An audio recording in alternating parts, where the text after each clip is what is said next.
This is Barrels and Barrels, a bourbon and baseball podcast, with your hosts, Brandon Spinner and Michael Burns.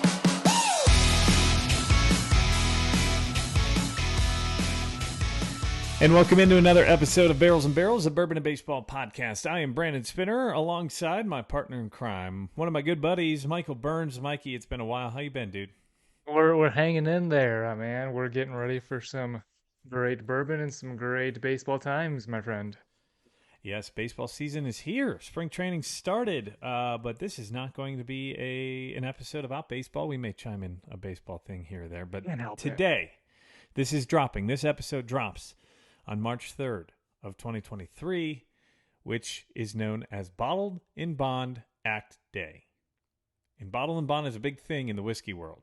I think it's one of your favorite things, Brandon. I am a Bottled in Bond snob. I've got all the Bottled in Bonds that I own right here. If you can see on YouTube, I'm sure I have other ones that I haven't pulled yet either, but it's usually my go-to. I am a big Bottled in Bond fan. I know I've got an old Fitz 19 up there that I haven't cracked yet. Waiting on a special occasion. Flex. A couple of E.H. Taylors there as well. But this is Barrels and Barrels, a bourbon and baseball podcast. Before we jump into the episode, I want to thank a couple of listeners who've chimed in here over the last couple of weeks. A big shout out to Tiffany Gibson and her wife, Kristen Swilly. And also on YouTube, we've got Rob Sinclair, who is a subscriber. Same with Eric Hilmer, who's been a big supporter as well. So big shout out to you guys. Thank you. And you guys can subscribe on YouTube where you're watching us right now, hopefully. Or maybe you're listening on Apple, Spotify, Google Podcasts, iHeartRadio Podcasts, or Amazon Podcasts. You can subscribe on all those platforms. We'd love to see you on YouTube as well. We're going to start to put out some additional content that is just YouTube only. So head on over there. That is youtube.com at Barrels and Barrels Pod is the handle there. And that's where you can find us on Instagram and Facebook as well. And while you're on Spotify or Apple Podcasts, we would love to hear your reviews. We've got 5-star reviews, but we want to hear some reviews itself. Like, the ratings are great. We love the ratings, but we want to know what you think. What do you think we do great? What do you think we could do better? Because we want to make this the best experience for you. We're having fun so far. We had a great time with our last episode, didn't we, Mike? Oh, it's fantastic. Had plenty of bourbon to try and brown water. Unbelievable. Yeah, James, what you may have heard in the Nashville Barrel Company podcast, there were some additional pours afterwards that were really incredible that we didn't do the podcast on because James is an incredible dude. He was like, "Hey, I got a Canadian I've got whiskey this. You got to try it. You guys want to pull? You guys want to pull?" And we're like, "I mean, heck yeah, dude. Absolutely." He was like, "It turned 19. Like, what's today? Oh, it turned 19 yesterday." I was like, "Oh," he's like, "Let's go get some." I was like, all right. And then he poured us the honey pour, and it was a really good time. So, again, go check out Nashville Barrel Company. Didn't and that's our expect previous that at all. podcast. Yeah. Didn't expect that at all. That was just awesome. I think it just shows what the kind of experience you can expect to get there. You know, if you really show, just show an interest and just talk with them, I think they're glad to talk back with you and share an experience with you. Yeah, I've even had some people ask me about their barrel pick program. So hopefully they go and join the Nashville Barrel Heads over there. I know that there's a Barrel Heads Facebook group out there as well. But great time there. And if you're new to our podcast, go check out that podcast, Nashville Barrel Company. We had a live in-person interview. This is the first time Michael and I had seen each other in just about a year. And we were out in Nashville. Yeah, it's been so long. It feels like that was already 3 weeks ago. But this is Barrels and Barrels, a bourbon and baseball podcast. We already introduced it. It's the Bottled in Bond episode because today, as this episode drops, March 3rd, is the Bottled in Bond Act. The Bottled in Bond Act was passed March 3rd of 1897, so which is pretty cool. Did you know that this has been around longer than food? Food? No, longer than food, but yeah. Longer than food regulation, like the FDA and all that. This started before all of that. I think that's what's really cool is it's one of the first product regulated items by the U.S. government. Mm-hmm. That's what makes this so cool about that. It wasn't some other food. It was bourbon. That was the first regulated item. It was the first Consumer Protection Act. And it's not just bourbon. I don't know if you knew that. The Bottled in Bond Act actually is for all distilled spirits. So that's vodka, gin, whiskey, bourbon, rye, rums, even brandies. It's more common in whiskey because you don't age a vodka for 4 years. And there's actually some specifications for vodka that if you're aging it, it has to be in some weird thing where it's not touching the wood. Right. It has to be sprayed with something. Yeah. So very interesting. But yeah, a lot of people just think it's a bottle and bond whiskey and that's what it's for. But it's actually for all distilled spirits. It's just a lot more common for whiskey and for bourbon. Oh yeah, I didn't even grab the corn whiskey. I've got the mellow corn as a bottle and bond. Some of my favorite bottles are bottle and bond bourbons or whiskeys. What's like? You can't go wrong with bottle and bond. If you see a bottle and bond, I mean that's why it came around. The bottle and bond came around is because the in those times there was no regulation and people were adding things to it just for color, whether it be tobacco, iodine, and such. Some of them were using gasoline to just like make the color of the moonshine look brown. It was killing people. So that's why we have the act. Again, pretty important. 1897. John G. Carlisle, who was a Kentucky senator at one point, he later became the U.S. Secretary of Treasury. He was like a big part of this, and he got a lot of his advice from the man, the myth, the legend, Colonel Edmund Haynes Taylor. You guys might know him as E.H. Taylor, who was a prominent Kentucky distiller at the time. He was helping to fight for that. And it was really just to make sure the consumer knew exactly what they were getting when they got the product. They were getting a quality product. Right. Yeah. And the big thing was a lot of people were adding these additives to their liquor because they didn't want to wait for it to age, right? Because waiting takes time and you're putting that investment out front and they want to get that capital right away, right? Moonshine, you distill and get it out. Whiskey, it has to age to color to get that flavoring. So that's why people were putting flavorings in it. That's why they were just putting whatever they could to change it. And it was getting out of hand. So the Bottle and Bond Act was passed on March 3rd of 1897. Do you know what president signed it into law? Sir Abraham Lincoln. He was a great president, you know. Yeah. Grover Cleveland. And it was actually one of the last. Good old Grover, yeah, huh?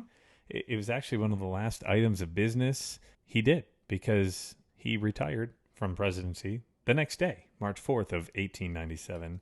Are you giving history lessons over here too, Brandon? Was he a president that retired? He wasn't.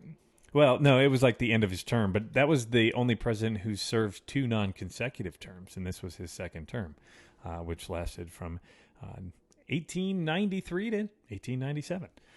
But yeah, so Cleveland was the one who signed that into act, and since then, we're on year 126 of this.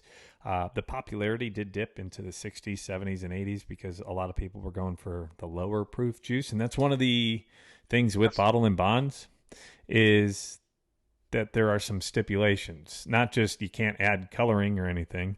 The big one is it has to be aged in a federally bonded warehouse for at least a minimum of 4 years. So not all these are 4 years old. Like this Old Fitz is 8 years old. This McKenna 10 is 10 years old. I don't know how the Old Forester one is. I'm assuming 4 years old if it's not mentioned on the bottle. Usually that's how that is. If it doesn't say, I know the Ben Holiday is 6, and so is the Bardstown. I don't know what the early times is, but I'm assuming that's 4 because I don't see a big age statement. Yeah, an age statement. Usually if it's not got an age statement on it, it's probably 4 years. Bottle and bond. I keep saying bourbon because we're talking about bourbon here, but we'll just say bottle and bond bourbon cannot have any additives or flavorings except water to get it proofed down to, I want to say to 100, but I think there's some stipulation about does it have to be 100, Brandon? So I've seen that it used to be just 80 for exporting, but now it actually is. It has to be 100 proof. Okay. It has to be 50% alcohol by volume, which is 100 proof. So that is one of the other stipulations. And another one is it must be a product of one distillation season by one distiller at one distillery. So in distillation seasons, they break them down spring or fall, and that's January through June or July through December. So usually it'll tell you on the stamp, which is another cool thing. So this Old Fitz was spring of 2013. It was bottled in the spring of 2021. So that's on the stamp, which not all these bottles have stamps on them. And that's another crazy thing is it used to, and I love the ones that do. And you mentioned that too. Like Henry McKenna's got a stamp on it. That gives it a feel to me. Like if it doesn't have it says Bottle and Bond, yeah, that's cool. But that stamp really yells out to me. And it used to be required, but as the federal stamp on Bottle and Bonds, but now it's not. I wish that was kind of still a thing. That's it sets a precedence a little bit. Yeah, it's a really cool part of that. But not all of them use it anymore, and I understand if it's not required, you don't have to use. And costs more money to make new labels, right? And probably all the time. Put on most of them by hand, probably. Yeah. So really cool. I love the Bottle and Bond President, like you mentioned, bourbon, but it's just for all distilled spirits. I've been noticing there are some Bottle and Bond rums starting to pop up, so those will be something just in time for the hot months. Give it a try. Yeah, I like to get into rum in the hot months. With Captain Jack Sparrow. So we are going to go with father of Bottle. Yeah, the Colonel himself, the father of Bottle and Bond. Mm-hmm. I don't know if that's actually his title. I just made that, just threw that out there right there on the spot. But so we're going to go with the small batch, E.H. Taylor small batch, which is a really hard to find bottle nowadays. Unfortunately, unless you're in an area that gets a lot of it, but most of the time, no. So it comes in a nice tube. And then the bottle, it's a beautiful bottle, very elegant. It stands out. When you see this tall yellow bottle, you know what it is from a distance. You're cracking yours open for the first time, right? I do have a fresh crack. I finished my, one not too long ago, and now I'm into a new one. So here's a fresh crack of one of my favorite bourbons. Yeah. Can't go wrong. Just the small batch? Yeah, actually, I've only ever owned the small batch. I've tried the barrel proof, which is fantastic, just in samples, thanks to my fantastic neighbor over here. I haven't had a single barrel, which my neighbor claims is his favorite. I've got one of those on the shelf. It's really good. I think it's better than the small batch. So I'm tempted to trade a bottle I have for a single barrel, but I am so indecisive, I can't pull that trigger and just do it. So here we go. E.H. Taylor small batch. There you go. Get this pouring in this. So as Michael's pouring it, another thing to point out about the Bottle and Bond Act, I mentioned it has to be at a federally bonded warehouse for a minimum of 4 years. So the government basically just makes sure that that's continuously being aged there. But they get taxed. They get tax incentives from this. They don't get taxed on the product until after it's bottled. So they don't have to pay taxes on it until it's done. It was a way to save money in a way, and they got tax incentives from all of it too. So you've poured the E.H. Taylor, and I've learned you got to pour in these glasses. I'm still a big proprietor of drinking bourbon, quality bourbon out of Glencairn, something with a tight mouth there. Because if you let it then pour it and then let it sit in this glass, the aromas really build compared to a wide mouth glass. So Brandon, right? I mean, you smell this thing and it's Buffalo Trace. You smell Buffalo Trace Nashville. Yep. That's what you get right away. There's no hiding it. There's no hiding the Buffalo Trace aroma. It is its own name. It's a quality product. Yep. Not in my opinion. I think a lot of people's opinion. Yeah. Well, you go look any day, and there's lined out the door trying to get whatever the product is of that day. And paying 2 to 3 times sometimes. Yeah. Is the E.H. Taylor brand the only bottle and bond that they put out at Buffalo Trace? I think it is. Buffalo Trace is not. Eagle Rare is not. Stag is not. No, yeah, that's the only bottle and bond. So it's the only bottle and bond. I know. I will say Heaven Hill. Yeah. I will say Heaven. I do it all the time. Heaven Hill is probably the best bottle and bond producer. I would say like half of their products seem to be bottle and bond. So Think about you it. say best isn't just because they put out a lot of them, or you think their Well, bottle and bonds are good? I would say their bottle and bonds are very good. Which ones are I know the you don't like Heaven Hill bottle and bond, but they have McKenna 10-year. They also have the Old Fitz line, which is basically the Larceny barrel proof. which is a great But great bottle and bottle, bond. great bottle, underrated bottle. They've got J.W. Dant, I believe. They also produce JTS Brown bottle and bond, Evan Williams bottle and bond, which is pound for pound one of the best bottle and bonds, I think. Which one? Or JT Evan Brown? You said? no, Evan Williams Oh, bottle Evan and bond. Williams. White label. That's $16.99. Oh, it knocks it out of the park for $16.99. That's also a Heaven Hill bottle and bond product. Mellow Corn. So they've got a list in a variety. Yeah. And I think they put out a great one. Bardstown's new one that just came out earlier this year. Their weeded bottle and bond is great. Just was at New Riff last week with Jesse, Jenny, Chris, and Michael. You guys all know them as Cats, Cocktails, and Conversations, at Lady in the Bourbon, and at 1311 Misk, which is Michael. We were all out there at New Riff. They've got a great bottle and bond and heard great things about the early times. So there's a lot to venture with. I love these bottle and bond offerings. They're all different. They're all unique, but they all come in at 100 proof. Another great one that I love is one that you just picked up a couple seconds ago, and we're looking at the label. That chat bib. Oh, yeah. This is I have the 2017 that you got me, and then I finally bought a bourbon of my own instead of having someone else pick it up for me, and this is the 2018 Chad bib. I mean, let's say last year's Chad bib that you picked up for me. Yeah. This Taylor you picked up for me. Yep. That Maker's Mark over there you picked up for me. Yep. It's just how I roll.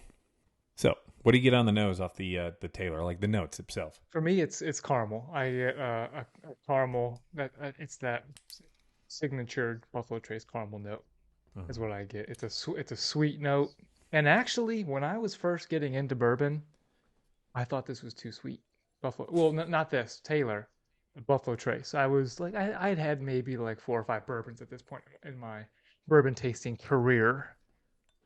Your career, my career, and your lifehood. Yes, and I remember it was like Four Roses, from Royal Apple, Elijah Craig, and Knob Creek. That was the only stuff I really had. And then when I got to the Buffalo Trace, I thought it was so like sweet because it is. I think it is sweeter, but it's their signature flavor, and it's phenomenal in my opinion. I get a lot of like vanilla frosting, like a cake frosting. Yeah.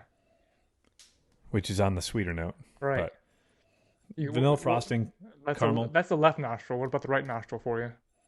Yeah, some fruit. Definitely some darker fruit on this. But really the traditional bourbon notes right off the nose, right? Like just very sweet, not overpowering.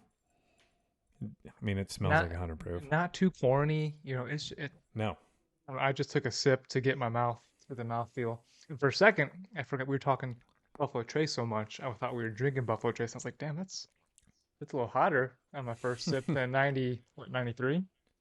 You might be right. No, it's 90. 93 is Blanton. You're thinking Blanton's 93.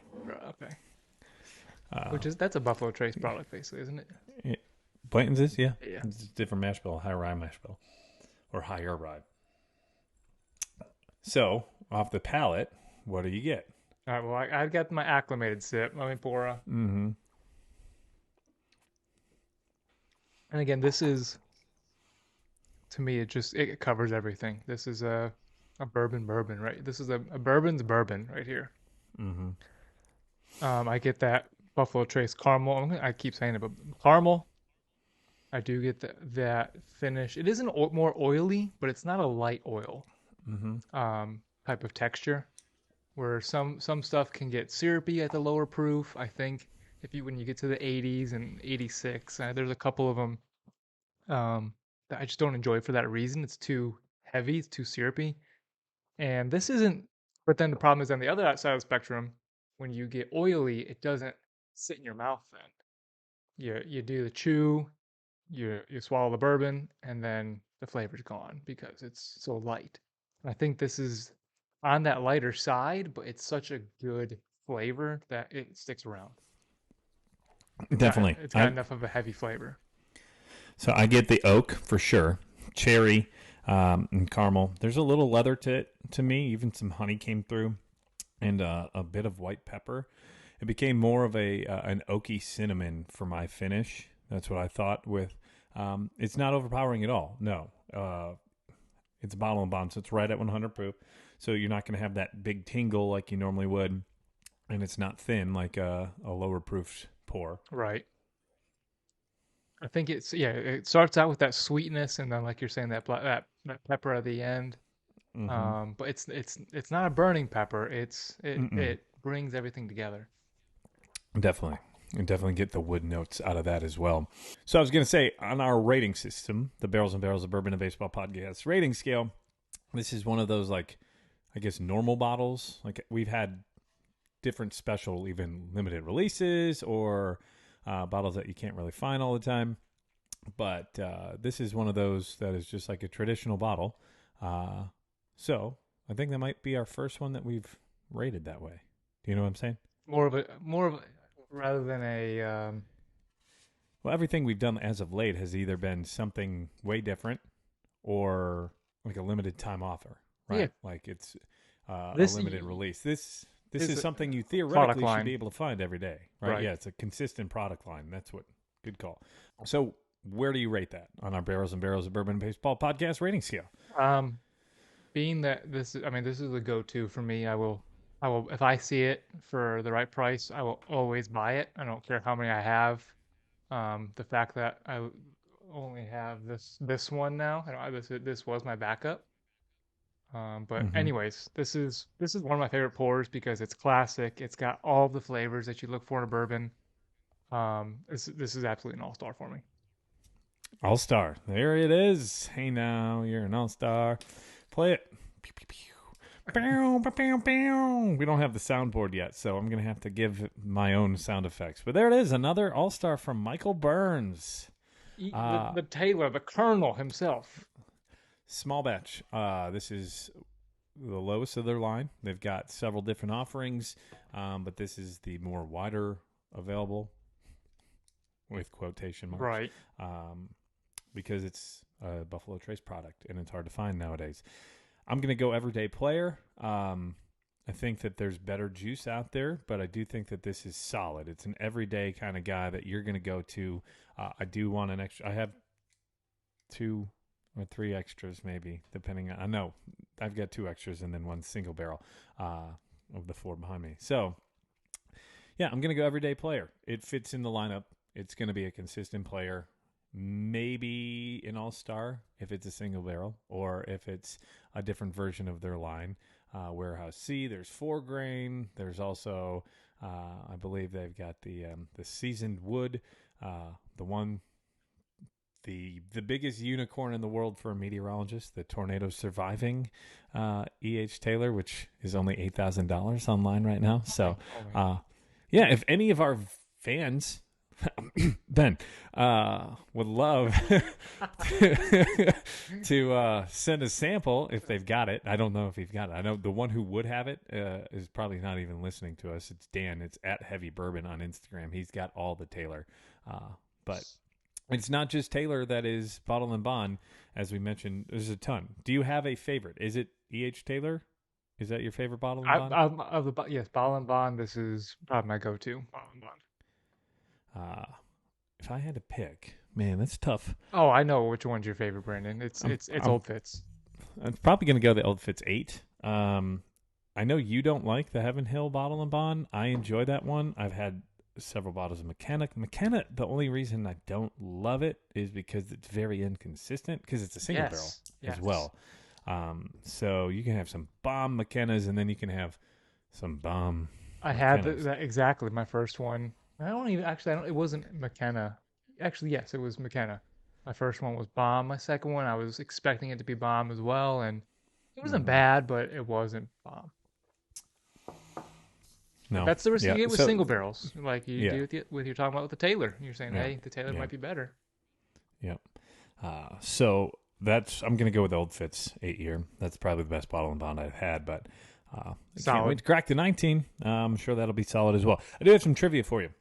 Since we're talking about the Bottle and Bond Act, 1897. Let's go with some baseball here, Mikey. Who won the baseball Major League Championship in 1897? In 1897, the same year as the Bottle and Bond Act? The same year as the Bottle and Bond Act. The first season after said act was passed. Knowing that there was... It wasn't the World Series yet, because the World Series didn't start until 1906. Do you have a list of how many teams there were? I believe there were 12. There was 12. I want to say the Reds were one of the teams. The Reds were in the league at that point, yes. And the Cubs were in the league. Cubs would have been in the league. I want to say the Reds just for the sake because of where you live, but the Cubs back in the day were the team, so I'm just going to go with the Cubs. So it is not. I'm going to look at the list of the standings here. There were 12 teams. The team that won the regular season was not the team that won the MLB championship that year. That was actually called the Temple Cup back then. It was the Baltimore Orioles who won that series over the Boston Bean Eaters in a series of 4-1. The Boston Bean Eaters are actually the ones that won the season standings with 93 wins and 39 losses. The New York Baseball Giants were in third, the Cincinnati Reds in 4, the Cleveland Spiders in 5, the Washington Senators in 6, our lowly Cubs were in 9th.